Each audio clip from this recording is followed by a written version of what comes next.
wrong with you people? You're looking for drugs, you're selling your body on a porn site, and you're like some internet pimp? It's sad and it's pathetic and it's really disturbing, honestly. Jesus, who would have thought we would have come? That probably doesn't sound great to our listeners. That damn leaf blower.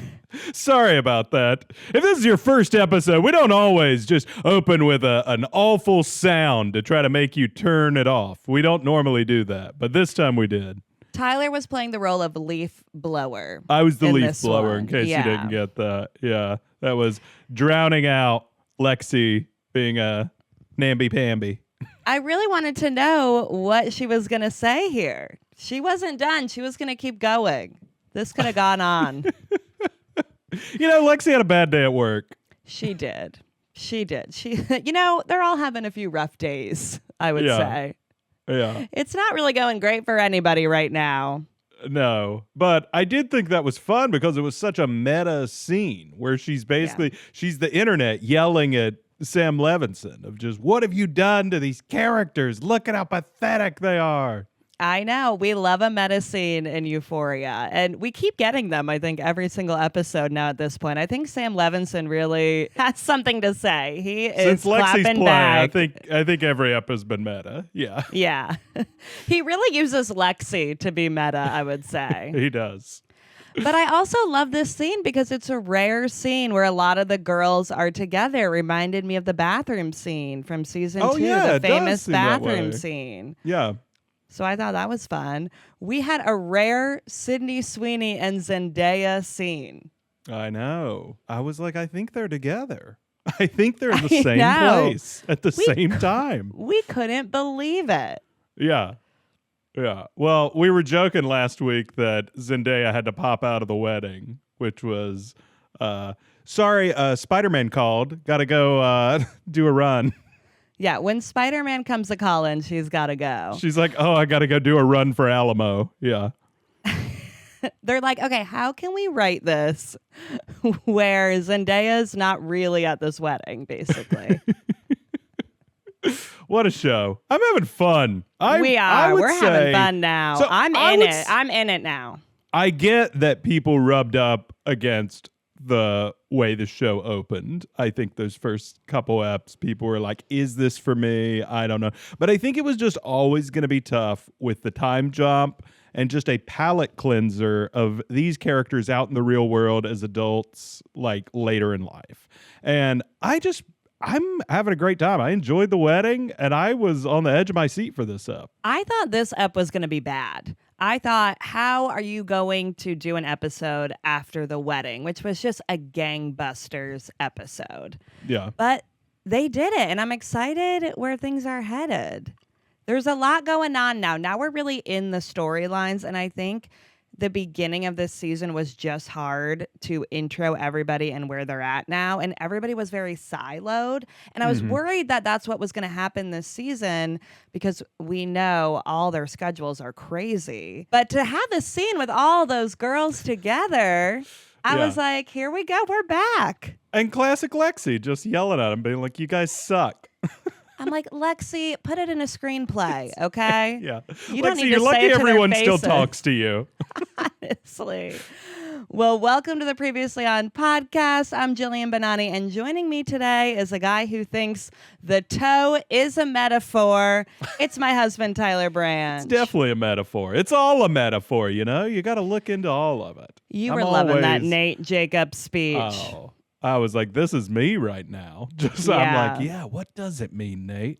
That is you watching Euphoria every week. I do. I always think I'm about to crack it with some new theory. Yeah. Well, you do have some good theories cooking lately. So we're going to do an episode later in this week. Now that we're mid-season, we're 4 eps in, we're going to do another ep and share all of our theories so far. So that I can't wait for that because, I've got an entire notes app thing full of theories I've been pitching to you about Euphoria, but we just can't put it in this because the episode will be way too long. So I'm excited to just have an app, mid-season check-in, see how things are going on Euphoria, and just talk theories, talk big picture. Unfortunately, we cannot fit all these theories into this episode because we also record this after Euphoria airs at 9 p.m. It's So it's getting 11:33 late. p.m. right now on the East Coast. It's getting late. I got to take a melatonin by 12:30 p.m., even if it's All right, during we'll get you Tyler's outta here. takes. I know. I'm excited to throw some wild theories at the wall. You're going to have very research theories, and I'm going to be like, I think so-and-so's going to die. I think this. Yeah, that will be fun. Before we get more into today's episode, please follow our podcast wherever you might be listening. We have recorded a podcast for every single episode of Euphoria, including those specials that a lot of people didn't watch. So The we're specials are covering great. we're covering season 3 weekly. We would love for you to follow along. And also, if you haven't already, please give us 5 stars on Spotify and Apple. Like and subscribe our videos on YouTube. Share with your friends. It all really helps. We'd love it. All right. Here we go. Episode 4 of season 3. A little quick recap. Now, this is pulled from HBO because IMDb, where I usually get them, does not update their descriptions as quickly as I need them to. And they just have the description, the same description for every episode, which is a group of childhood friends wrestle with the virtue of faith, the possibility of redemption, and the problem of evil. They've done this for us so many times. If this is just the description, yeah. And this was also the description on HBO when we went to watch the episode. So they are updating these after the episode airs. I get the impression they don't get these great. episodes till the deadline. Yeah. Everyone's just flying by the seat of their pants. This episode was called Kitty Likes to Dance. Poor Kitty. Poor Kitty. I didn't like that. It doesn't seem to work out great for Alamo's girls. No. Every time we get a new girl in there or just a new girl that we're seeing on screen, I think, no. We watched Tish O'D at the beginning, and then Angel, who was so upset, they just got rid of her. Angel's You got gone. Magic up there dancing in her neck brace, hanging on by a thread. Angel, she disappeared. They disappeared her, sent her to rehab, and never heard from again. Rehab, in quotes. We're never seeing her again. And they've got And Magique, I think is her name, who's played by Rosalia. Who's just been dancing in her bedazzled neck brace all season over some court case she brought up. I'm counting she's down hanging her on by a days now, thread. too. Yeah. I'm watching you. I think your days are numbered. Yeah. And now we have Kitty. So I think her days are going to be numbered, too. Every girl we see on screen. It's just... If you're getting good screen time at Alamo's, it ain't good for you. You do not want a speaking line at Alamo's. No. All right. Just want to be dancing in the background. That's the way to do it. Be an extra at Alamo's. Yeah. So quick recap from episode 4. Rue is offered a risky deal that draws her deeper into Alamo's world. While Nate battles the city council, Maddy gives Cassie a mission that could skyrocket her new career, and Lexi enlists Jules to create an original painting for LA Nights. LA Nights was back. That was fun. That was fun. I'm loving LA Nights. It's great. Once again, this is as meta as it gets. Yeah. Well, don't they call Euphoria LA Nights? Yes. Whenever they're shooting somewhere, that's the code name for Euphoria for the production is LA Nights is, shooting here on this day because they don't want to put Euphoria on the signs. Sam Levinson should just give us LA Nights then after Euphoria. Don't Just tempt him give with a us good that. time. I know, right? It'd be fun.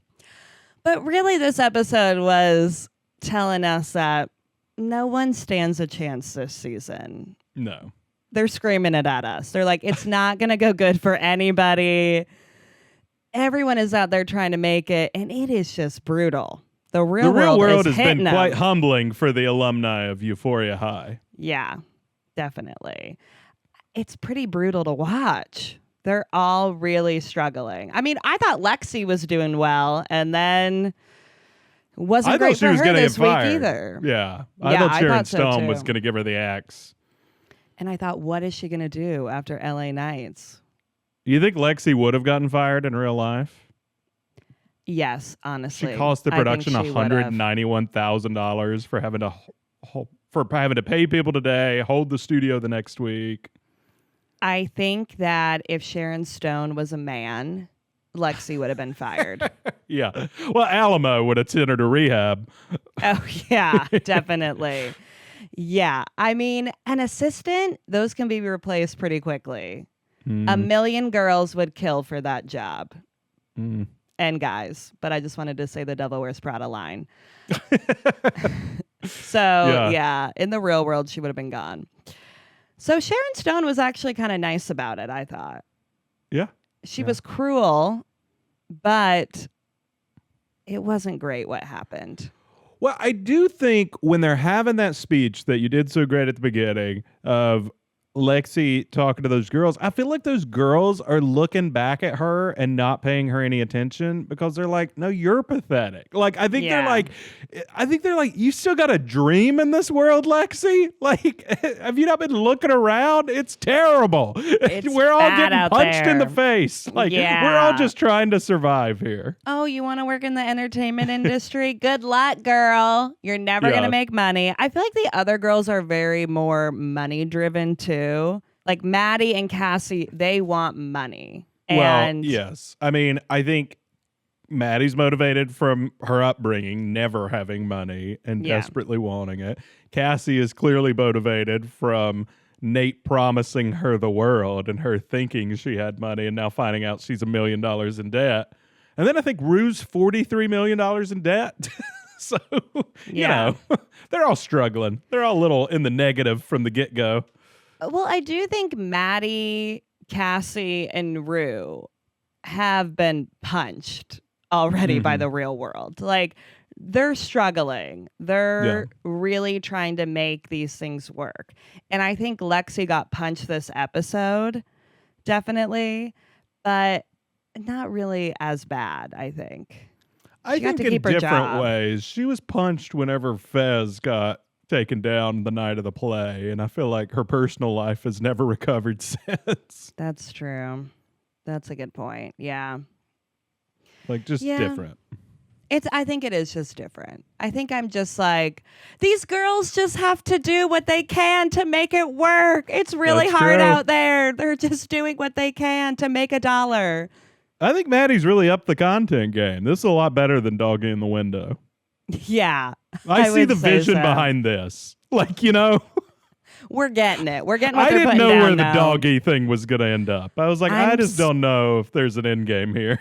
I still don't know what that was. Was that for a company, an advertisement? We'll have to add that to the theories of what we think that was. I think it was very fetish driven, but bizarre for TikTok. Because I don't know. Strange. I would like to see the final video of that. And we didn't even talk about Nate. Talk about really punched in the face. His face is a disaster. It's so bad. He looks maybe worse than when Fez beat him up. It's not going well for Nate Jacobs. And he's trying, but it's not going well. Yeah. I think he's going to have to go back to his old ways, the stalking and the beating somebody to a pulp. We'll get into it.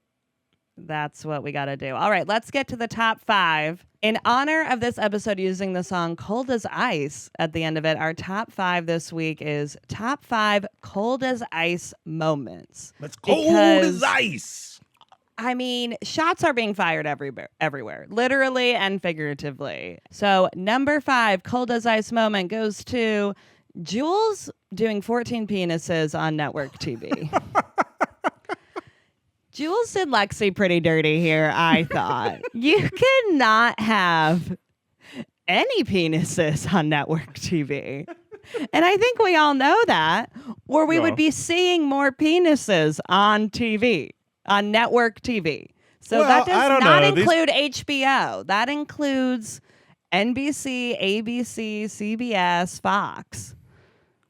These people are young, you know, they probably don't watch much normal TV. It's probably all Netflix and streamers. But I got to say, even if it wasn't the network censors, it might be really distracting to a TV show to just suddenly have a painting of 14 penises behind the character and no one mention it. You know, that'd be quite distracting to the plot. I'd be like, what was that about? Jules was making her own story for LA Nights, it felt like. She was really incorporating a storyline there that they just weren't ready for. I love the build up to it because you knew her hiring Jules was going to go wrong. You knew this was a mistake. And you were excited at first. You're like, oh, girls helping each other out. This is maybe going to work out. And then when they're calling Lexi to come see it, before you get the reveal of what's actually happened, I was like, oh no, what has she done? What has she done? I didn't think it was going to be that. I don't know what I thought. I think I thought it was just going to be like a crazy abstract thing or something, but she went for it. Jules went for it. This was super bad level when Jonah Hill has the compulsion of drawing penises on everything. I like the convo because again I thought this was very meta. I was like, I bet Sam had this exact convo about the locker room scene in season 1 of just all those penises. Well, there's even the line that Jules says of, so no penises, but the boobs are okay. Which I'm sure they've had that convo. I feel like with that's network been ripped. Execs. He was like, no one gave me a single note on Sydney Sweeney nudity, but they're like, why are all these penises walking around? Yeah, it felt very meta. Another very big meta moment for Euphoria, which I love. I love too when Jules walked in and Sharon Stone was so nice to her. It was so great. It was so how that goes. If they are berating Lexi at this moment of, what are we going to do about this? We need to handle this. This is crazy. Yeah. And then Jules walks in and they're like, hi, so great to meet you. Mm-hmm. Oh, it was too good. Too real. Well, I also think they were being so nice to Jules because she was like, well, she's trans. And then they're so virtue signaling kind of like Hollywood of like, no, we love the artistic integrity, but just less penises. Yeah. Like, we love it. I'm shocked somebody didn't say, I'd love it for my home. It would be great for that, but we can't use it for this. Yeah. All right, our number 4 cold as ice moment goes to Bill at the LA Environmental Board bringing Nate Jacobs to his knees. A sight I thought I would never see. Nate Jacobs begging Bill on his knees. Yeah. Bill is cold as ice sitting up there at the board. They kept cutting to him and he was like, my marriage is in shambles. My life is ruined. And Bill's just like, banging that gavel. We got to go, Nate. We're moving on. We're going to take 5, everybody. Yeah. Yeah, what's going on with Bill? Does he have beef with Nate or something? He just loves those flowers, Got to protect the white flowers. Nate really tried to work him with being like, there's going to be a sanctuary of the flowers and all the sun settlers will see it. I mean, he was selling me in that moment. I thought, oh, great angle. This is going to work. I got to stop thinking that. I got to stop thinking anything positive is going to happen. No. There's nothing positive going to happen to Nate Jacobs this season. This is his comeuppance, and it's great. Enjoy it. It is fun. I thought Jacob Elordi was really great in that scene with Bill, just begging everybody and just trying to sell this so bad. Well, it's funny because we've seen that charm and that manipulation work on other people in this season earlier of how he got the investors to begin with. And it's just not working on these people. Because they're not even listening to him. They're just so process driven. They're like, no, well, we got to do this study. We got to do the environmental study and see what it says and all this. I also don't think it was helpful that he came in there with his face all beaten up and bloodied. I don't think that's really working well for him in this situation. Him doing big smile looking like that. I was like, this is so funny. I'm got sure questions Bill is thinking, who is beating this guy up? Probably for money. If someone's face is beaten up that much, it's usually over money or something like that. So Bill was clocking it. Well, and it's also, he's looking at that big mural.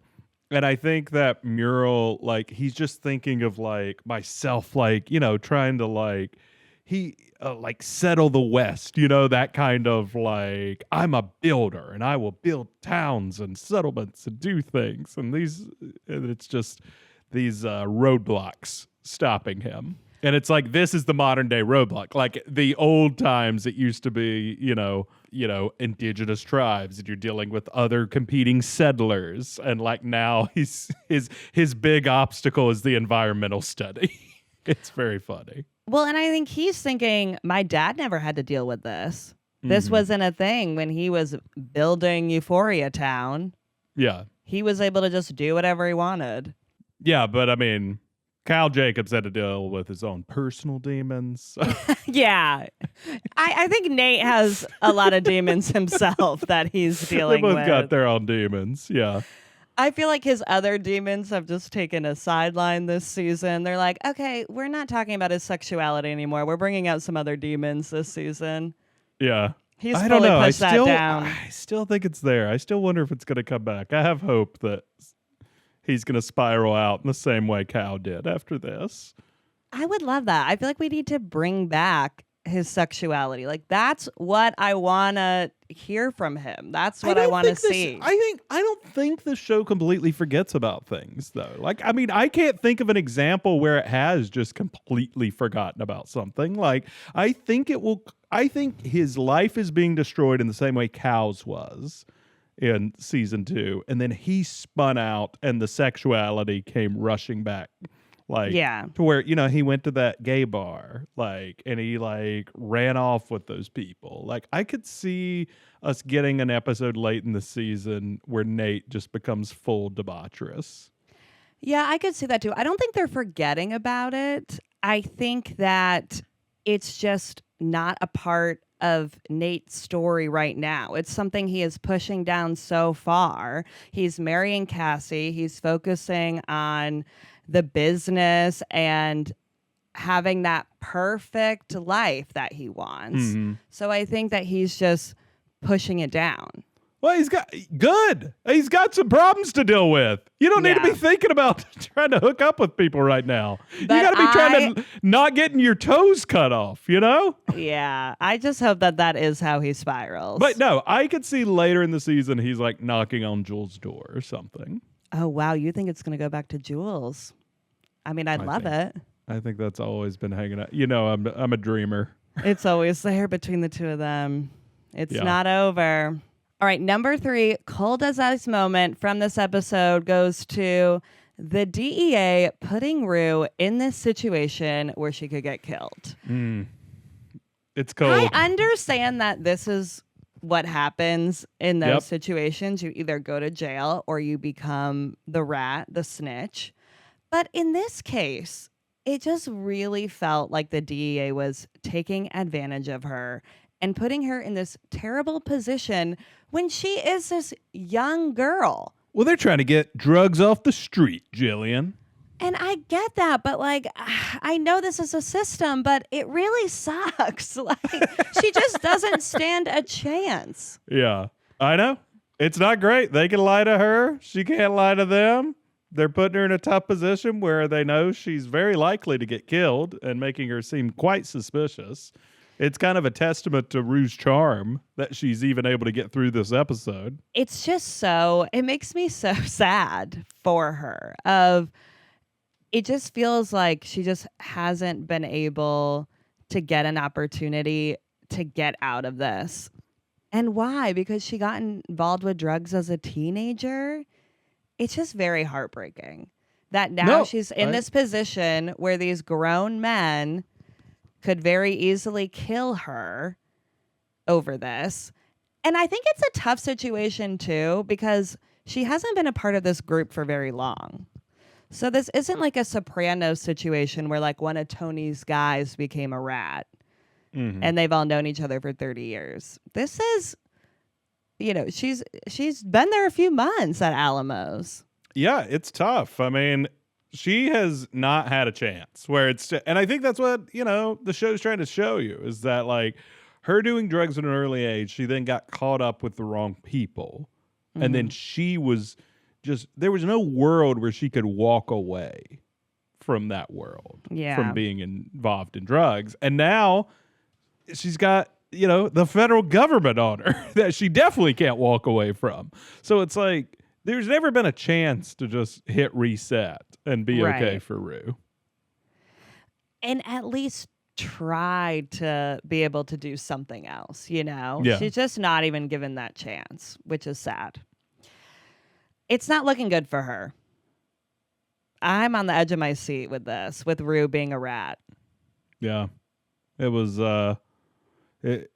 we knew this was coming though. And I was telling you that in the premiere this season they show like a rat run under the table at Lori's, like by Rue's feet, and I was just like, that's Departed level. There's a rat. She's a rat. It's coming. And this is just so tense. I'm not gonna be able to take this all season. I know. Just because you were saying you think Rue's gonna die. I think she might. Yeah. This is a very bad situation to be in. I don't think many people would make it out of this situation. She's been a rat for like 3 days, and people are already very suspicious. It's already of her. real bad. One of the strippers is ready to turn her in. It's bad. It's not even Alamo or one of his guys. I know. It's magic. Yeah. Yeah. I mean, we didn't even get a montage of just Rue ratting, like, being good at it, where she's like meeting up, informing the cops, giving them the stuff, and living her life. We didn't even get that. It was just immediately bad from day one. Her face. She does not have a great poker face in some of the situations. I think she got better. But the moment where she gets back to Alamo's and keeps the drugs on her waist, like, her face, she's doing this like awkward smile, the Nate Jacobs smile. It is so bad. Yeah. You just know this could go really bad any minute. I know. It's going to be quite stressful to watch this. She figured it out a little bit during the poker game, at least. Then I started to believe in her a little bit more in her skills. But that was an accident. I think that just worked out in her favor. I gotta say, Rue, you really got to talk to a lawyer. If the DEA is gonna have you do this, you should probably have your lawyer talk to them. Like, I don't know why she was even talking to them to begin with. Because you're in bad right now. Like, it's real bad. Like, you've been to Mexico. You used your passport. You crossed the border legally to go to Mexico. It wasn't just jumping the wall. They know you've been. They have drug dogs. You heard drug dogs barking. Like, it's bad for you. Call a lawyer. At least call Ali. Ali can help you out, hopefully. At least give you some words of wisdom, words of encouragement. Ali. Can you imagine him come talk to the DEA? Get Coleman Domingo on the phone. Yeah. He's like, so you got to find redemption. Like, he just would have been like so funny. He will beg for redemption for this young girl to the DEA, and they're going to be like, that's not how this works. It's pretty cold-blooded, too, that their recording app is her mom having to, like, her mom call because her mom's never calling. I know. It's all very suspicious. We miss it's you, all Leslie. Bad. Yeah. Yeah. I feel like Leslie will be back. Who do you think Rue used her one phone call on? Nobody? Did she call Didn't think Fez to maybe ask. for help? I don't know. Didn't think? She just called Fez just to chat it up. Like, I'm in bad, man. I don't know what to do. Yeah. She didn't seem to be thinking quite clearly in that moment, which is fair. She was a little shell-shocked. They also were throwing a lot of scary stuff at her and made it seem like she had no choice in anything. Mm-hmm. She was just listening to the cops. I know these DEA guys are doing their jobs, but I did really roll my eyes when the guy was like, I'm trying to get drugs off the street. This is killing people. And I was like, well, you're doing a terrible job. I was like, I don't know. You guys maybe need to rethink the program. Like, because you haven't had much success in this war on drugs for the last 50 years. Yeah, I know. So I don't know if picking on Rue is going to save the day, but we'll see. I thought, are those years that you're saying she'll be in federal prison for, is that accurate? Is that real? Get that girl on the stand. She can talk her way out of something. That's like Lori's math on how much money Rue owes. Yeah. She just keeps listening to these people. Well, they do seem to have a lot of authority in this situation. They all seem scary. Yeah. That's why. All right, our number 2 cold as ice moment goes to Cassie and Maddy setting up Brendan Fontaine. This was fun. We both gasped when we realized Cassie was in on it. We should have known because when she snorted the coke, it was so ridiculous, her reaction to it. So we should have known she was acting in that moment. But I thought that is probably how Cassie would react to coke. She is such a cartoon character. Yeah. And like, yeah, ever since we've seen her spin out so many times that it's like, I don't know. That's probably how Cassie is on coke. Just like, what? It was big. She went big. Yeah. She went big in that. I don't know if she'll have a future in acting, but definitely in the OnlyFans modeling, whatever it is she's doing space. Sydney Sweeney's so good at being the flirty girl that is incredibly annoying too. Yeah. Like, I'm just like, God, you're just so much. She pulled it off. But it was totally did it. working on this guy. This guy was eating it up. I know. I feel like Maddy knows that. Maddy thinks this guy is such an idiot. You'll be fine. You'll do it. I mean, I'm here for that duo. I'm here for their Thelma and Louise duo, taking down guys, getting what they want. I love that. Them riding in the car looked just like Thelma and Louise. It was very fun, like them taking on the world. And we should have known that they really are like partners in this, that they had a plan and they were there to execute. I know. I was kind of on the edge of my seat thinking, is Maddy going to get revenge on Cassie in this moment? But she's not. I think she's really just motivated by making money through Cassie. Yeah, whenever you see, Cassie talks to Caitlin, who is the influencer girl that Maddy had represented, that she had to drop, sadly.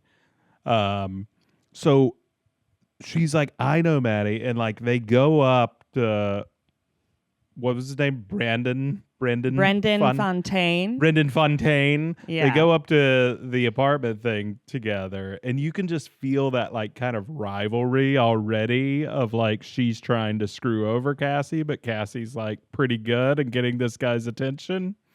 And you're just like, I don't know what's going to happen here. Like, because this girl seems to be setting Cassie up. I was nervous when Cassie did the drugs first. I thought, oh no, they brought up testing the drugs. They didn't. Is something going to happen to Cassie? But it seemed like she didn't do the drugs. I was going to ask you that. Did Cassie ever even do the drugs? Was that why her reaction was so crazy? Yeah. Was she just faking it the whole time? That's what I think. Definitely. Because the other girl got sick. Yeah. She did not do the drugs. She played them all. Yeah. Interesting. Wow. And then, yeah, you don't know what's happening. And you're like, is Maddy going to get revenge? Is she going to walk in on her, like, having sex with this guy? And that's going to be blasted all over the internet. But no, it's perfect timing. Who is this girl? It's me, Cassie. And that's where you can find me at online or something like that. I think it's just me, Cassie. It's so good. It was great. And we got Maddy banging on the door again, which I loved. She bangs on that door so well. That's a great callback. She's so good at banging at doors at parties. Yeah. I want to see that and every Cassie's episode. always on the other side. It was just fun to be back at a Euphoria party. Like, this isn't high school, but it still really felt like a Euphoria party. It felt very reminiscent to seasons 1 and 2 when we were at a lot of those parties with the characters. Yeah. I wonder what Maddy's relationship with this guy is. She does seem to use, I mean, that's the exact same thing she did with Caitlin too, was like have him like show up online with her. Like, I don't know what his relationship is to Maddy that he keeps letting her do this. Well, Maddie's bringing hot girls to his parties. I guess it's what a good more point. does he want? Yeah, he seems a little dumb, and she's like, I don't know. He loves when I bring hot girls to him. She's a businesswoman. That's what Lexi's she's right. showing She is us. an internet pimp. Yeah, I call her a businesswoman. She's a businesswoman. She's a businesswoman. Because I keep thinking, why is Maddie not making herself a star? Because Maddie always gave me such star quality. Mm-hmm. And that was a lot of her backstory, too, that we got in season 1. But I guess she's following more the money of, well, if I can make all these girls a star, I'll be the one in charge. I can do what I want. And I'll more have this business for myself. Yeah, I think she's looking for something that's not fleeting. Yeah. That like Cassie is happy to take something fleeting. That Yeah. maybe she'll be famous for a little bit, make a little bit of money, and like no real plan for how to transition that. But I think Maddie wants the power. Yeah, she's definitely driven by power. That's a great point. And I like that. I think that's why Maddie's such a great character. We got to see more of her. I want more. I mean, that was so funny when they're busting that door down, doing the live stream. Like, we got a locked door here. What are we gonna? We're gonna try to get through it. Like, so good. I loved it. All right, now on to our number 1 cold as ice moment from this episode. It goes to Rue turning in Faye. oh, wow, those lips, Those lips got recognizable her. lips. Those lips got her. Yep. This was sad because Rue is the one who brought Faye to Lori's and brought her into all of this. She did. Yeah. She And then said she she- brought a friend to help her be a drug mule. And then she's just out for herself. Well, I think she's in a real tough situation. I know, she is. I mean, this is kind of what she has to do to be a rat. You gotta do this when you're in tough situations. Rue the Rat is fighting for her life here. Like, she really is just, I think at this point, she is just trying not to get killed at all moments. Magic saw that, like, she recognized her. Like, what's she going to do? I know, Magic is really clocking Rue in a lot Yeah. of things, I will say. I think she just learned that in order to be a rat, I gotta give up some information when needed to save myself. I think Rue will basically turn on anybody at this point. She's just trying to stay alive. I mean, she's under so much pressure having to do this double life, be this rat. Like, you've got these DEA guys bothering her all the time, wanting it. Like, they're threatening to, like, drop her, basically. I mean, they want Lori. And, you know, now Alamo and Lori, after he killed Paladin, he was like, I'm not going to, like, deal with her anymore. And But, Rue like, is like, no, She's got to have we gotta somebody go to to Lori's. give to the DEA. Yeah. Yeah. She's in a really tough position here now that she's disconnected from Lori. Because that's what the DEA wants. They want Lori. Yeah. And I think now she's going to give them more than that because I think there's going to be a lot of murders going to happen. I don't know. It's going to be real bad. We got a real drug war on our hands. I mean, Lori's guys shot one of Alamo's guys. They just killed a bird. Big Eddie. They just killed a bird, which I know, you know, Lori loved this bird and it was a big member. But Lori's people robbed them and shot Big Eddie. Mm-hmm. That's really starting a drug war. Yeah. Big Eddie, who played Zendaya's dad on that Disney show. Now he's going to get killed. I do love that he's playing this role. It's very fun. And he's great in it. But it was scary, too, because when they're sitting there, you know, they're threatening to kill Rue. And, like, he still doesn't talk. They were going to shoot Rue and Magic. Big Eddie knows he's out for himself too. Yeah. Yeah, it was a bad situation. But a robbery with masks of a president really reminded me of Point Break, so I did kind of love that. I know you love Point Break. I love Point Break. If people have not seen the movie Point Break, I highly recommend it. It is the original heated rivalry. It's a great movie. With surfing. But yeah, they come busting in wearing Obama masks. So I don't know. They came in, they got everything out of the safe, but Bishop's on them. They've identified Faye, and I think this is going to be quite a bloody drug war is going to happen. I think a lot of people are going to die.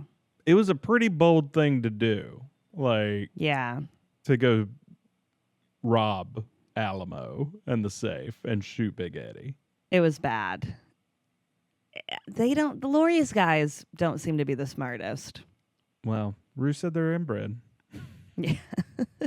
And it shows. Yeah. It's sad though too, because it seemed like Faye and Wayne, had a real brewing romance. They did. Well, is Wayne going to protect her? Probably not. You know what's going to come back is, remember in the beginning, Faye telling Rue about how Wayne's got a safe, that he's been saving a bunch of money? Yeah. Rue's definitely going to rob that safe. Yeah, I think Rue is really going to start getting her hands dirty now. Mm-hmm. Because they're still onto her. It's still not great. No.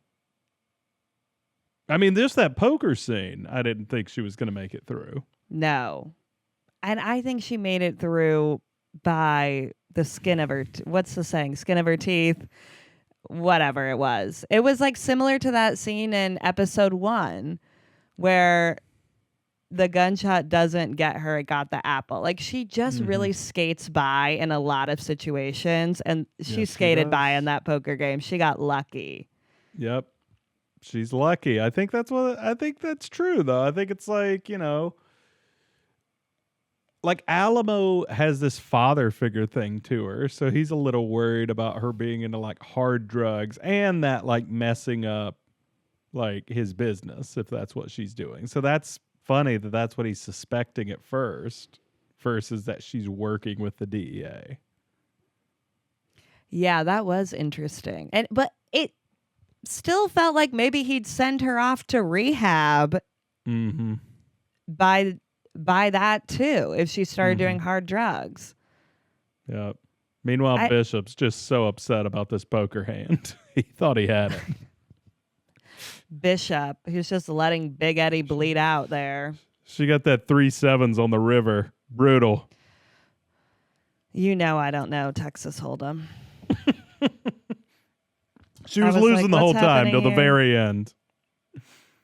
That's Rue for you. All right, give us your Tyler's takes. All right. Yes, ma'am. She's got a heart out, folks. We're at that 12:15. Melatonin is calling. Have you taken the melatonin yet? No, I thought about taking it now. You take it for after takes? this. Yeah. All right. Let me see what I got. First off, I wanted to talk about, I do think we've talked about some of the differences this season. Obviously, it's a Western, which the show hadn't been genre-wise. And we missed Labyrinth's music.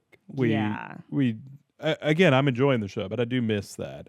But I realized something else we're missing is like bits. I don't think there are as many like bits, like Zendaya dancing or like, a fake interrogation scene with Jules, or like even Rue's presentation was pretty realistic last week instead of like over the top.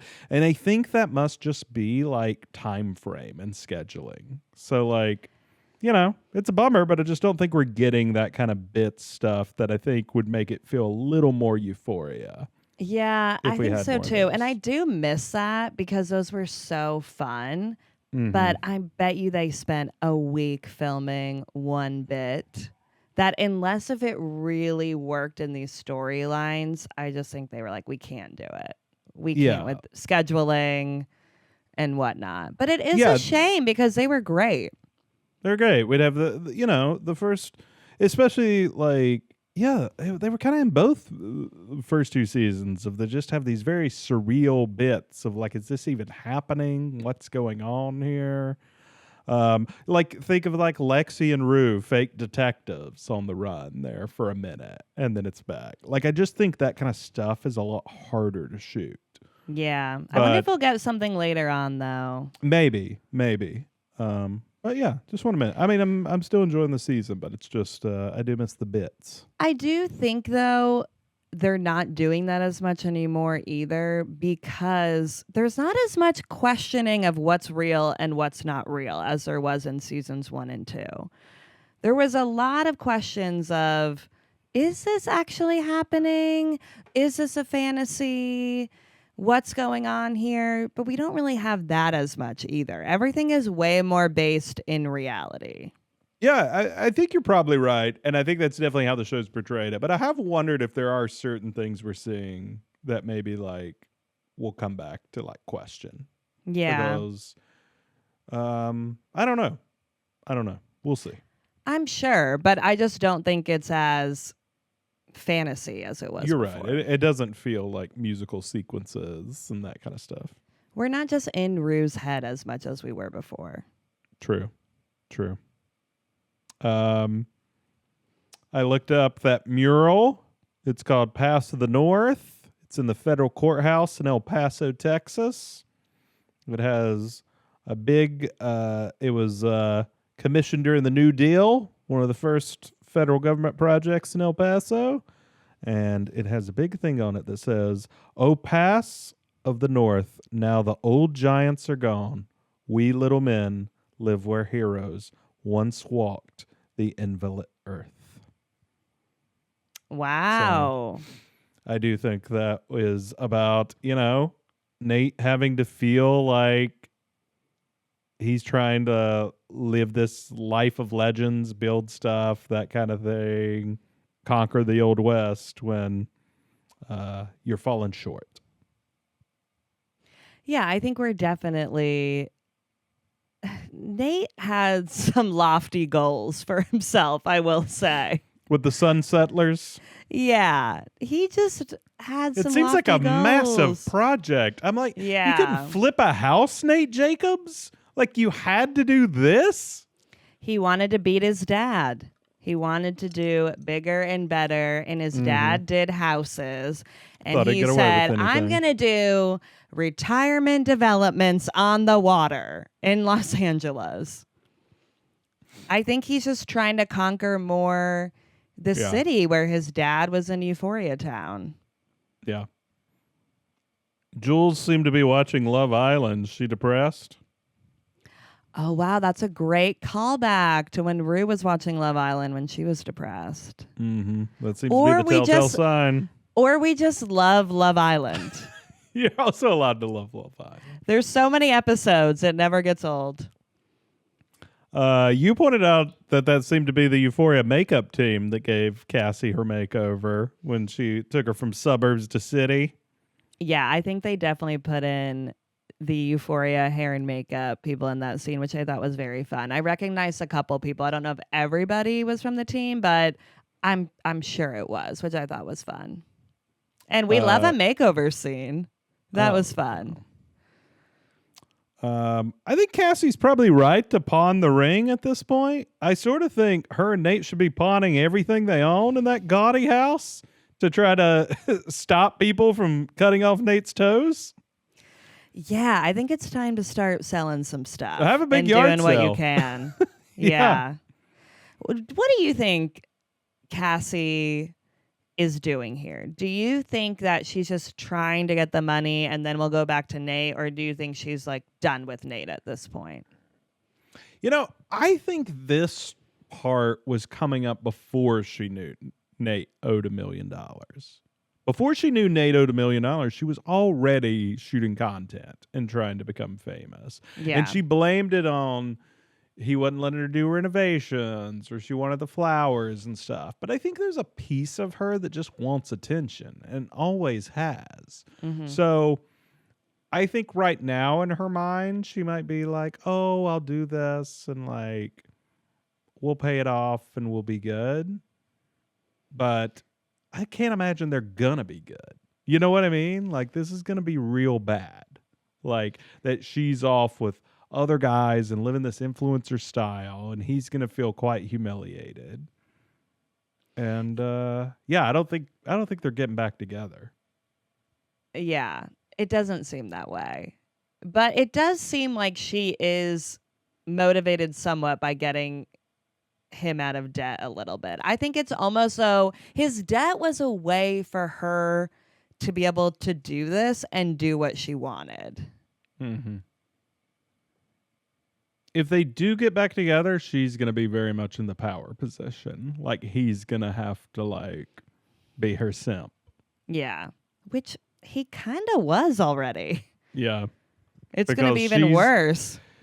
Yeah. So, I mean, I think the plan is right now he's doing everything he can to try to fix the mess he's in with the construction company. And I think she is just going off and trying to be a star and make a ton of money being an influencer.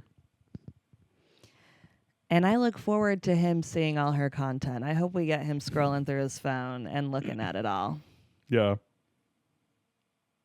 What'd you think of her leopard bodysuit as your best thing? I thought that was quite a choice. I thought it was a very Maddy outfit. It didn't feel very Cassie. It was a very Maddy look. You're so right. It felt like she was wearing what Maddy would like. Yeah. Because I was like, this is an odd choice for Cassie. She's trying to impress Maddy in all this, too. Yeah. She wants Maddy to think she's cool and has a personality. And the last one, Fez. Rue's background. Heartbreaking. I know. Her and Fez. I wondered if that was on Rue's phone. I wonder if that was a personal photo that she had of the two of them too, or that somebody on set had. It was just sad to see, Angus Cloud again. Rest in peace. They are keeping his spirit alive in the show, I will say. But every time I see him, I get sad that he's not in the show. Yeah. So it's hard. Me too. It's tough. I really do miss him. Great character. He would have had a great storyline this season, I think. Would have been all over it. Yeah, it would have been great. But you don't have another one for us not to leave on this sad moment? No, I ended with the sad one. I'm sorry. Oh, that's okay. We did really enjoy this episode. There was a lot to live up to with that wedding, and I did think this was great. So I'm excited. I'm feeling good. They're a mess. LA Knights. I don't know where they're going to get another painting. I hope Lexi can hold on to her job. She's the only one doing what she wanted to do. I know. So I don't want to see that fall apart. It's not looking great. Because then I'm going to think all dreams are dead. I still can't get over that Jules thought that her portrait with 14 penises was the big thing that could be in this show that would make her as an artist. I was like, that's such a bold choice. I don't know if Jules is living in the real world. We don't know where in downtown LA, I guess she's living. Where in downtown Euphoria town she's at. The city. She's just not aware of network standards. Yeah, she's not. She's not watching TV. Well, I guess she's watching Love Island, but that's probably it. Lexi did say she had free reign and could do what she wanted. She gave some bad direction. Yeah, that wasn't great. She should have mentioned that, it is on network TV, so. That would have been perfect. That's all she had to say. Mm-hmm. Well, we will be back for our theories episode this week and for episode 5 next week. So be sure to check those out and check out our past episodes. We've covered all of Euphoria, so lots to catch up on. And follow our podcast wherever you get your podcasts. Rate us 5 stars on Spotify and Apple. We would love that. It really helps. Follow me on social media at @previouslyon_TeenTV. Subscribe and like our videos on YouTube and buy our merch on Etsy. Thanks for listening. Out before 12:30. There you go. There we go. We did it.